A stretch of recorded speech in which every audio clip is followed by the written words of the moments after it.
انا طلعت اتكلم يا جماعه على موضوع شغل الناس كده على الفيسبوك والسوشيال ميديا وبتاع. ماتش الاهلي امتى؟ هو الساعه 4 الفجر؟ هو الساعه 3 الفجر؟ حضرتك من امتى هتقدر تصحى عشان تتفرج على الماتش الساعه 4 الفجر؟ فدي كده بقت حجه عليك قدام ربنا.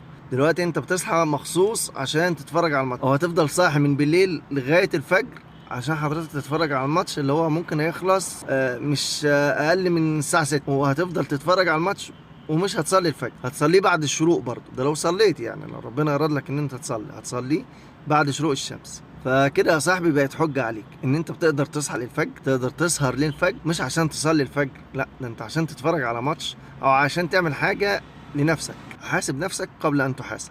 يوم لا ينفع مال ولا بنون الا من اتى الله بقلب سليم. فحاسب نفسك يا صاحبي قبل ما تيجي تقف قدام ايدين ربنا، وما تقدرش تتكلم ولا تقدر تنكر ولا تقدر تقول اي حاجه. ربنا يسالك ويقول لك انت ما صليتش الفجر ليه، هتقول له ايه؟ كنت اصل تعبان، اصل كنت نايم، اصل انا كنت بتفرج على الماتش. فحاسبوا نفسكم قبل ان تحاسبوا. دي كلمتين حبيت اقولهم بس، ورساله حبيت اوصلها.